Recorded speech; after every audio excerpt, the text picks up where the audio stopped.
Hi, Abhijit here. Welcome to my channel. What makes racing games more fun? Playing them with a racing wheel, of course. Racing wheels are generally quite expensive, but I found this Nitho's racing wheel which didn't break the bank. But is it any good? Let's find out. So to up the simulated experience, I purchased the Nitho Drive Pro V16.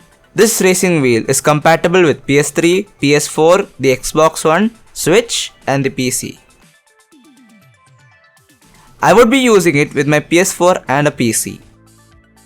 There are a lot of features for the price. Most expensive wheels don't come with gear shifter at this price point.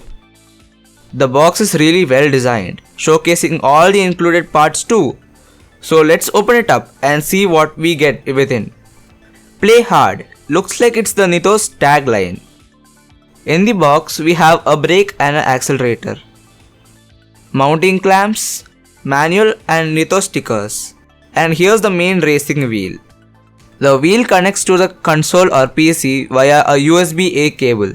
This is how the accelerator and the brake pedals look. These are the mounting clamps to keep your racing wheel in place on the table. There are two of them. This is a racing wheel which has a rubber grip on the main wheel. Its diameter is 10 inches and has buttons on the face which correspond to standard gamepad buttons. Loving the bit of chrome on the edges of the wheel. Behind the wheel we have paddle shifters, which is an alternate method to change gears in a game. The wheel also comes with an integrated gear shift knob.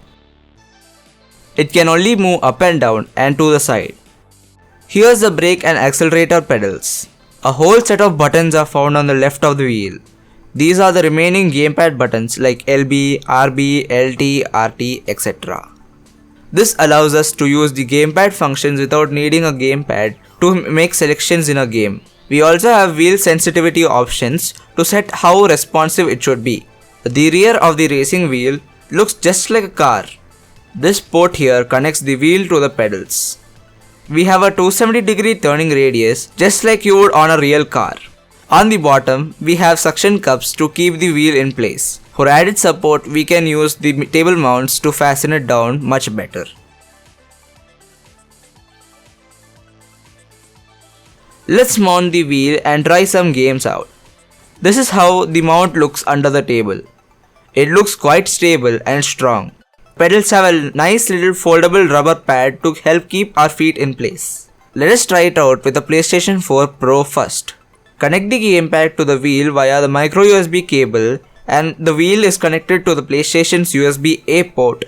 Turn the console on using the gamepad and in a few seconds we'll have a red light on the racing wheel indicating that it's ready for use. The PlayStation boots up and we can use the controls to navigate the menus and also use the wheel to drive. I have one driving game on PlayStation which is Gran Turismo. The wheel is working well, so are the pedals. We have a rumble feedback on the wheels where it would vibrate as per the terrain you are driving on. This gives the game a level of realism as you can feel when you are driving on asphalt or sand. This is how the pedals are. Spacing felt a little too small for me. Driving the cars in Gran Turismo is really fun and the steering was adding to the realism. All options on the screen can be controlled using the buttons provided, so you never need to pick up the game controller. These are the up, down, left, right direction controls which allow us to move between the screen options. And the circle, triangle, X and square are similar to how the buttons are mapped on the standard controller. Installing on the PC is straightforward. Just plug in the USB-A cable and you're done. Everything else is similar to how the wheel worked on the PS4. This is Dirt 3. The wheel worked with the game instantly. We need to set up the gear controls to be able to shift manually in a game. The paddle shifts allow to reverse the car and the gear shift by default changes the view. But once it's set up, we can use the shifter as you would in a car.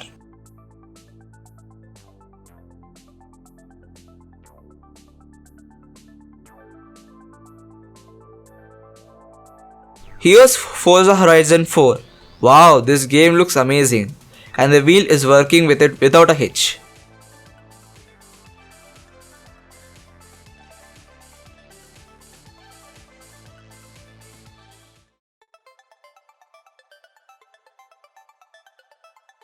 The racing wheel worked really well on my PS4 and the PC.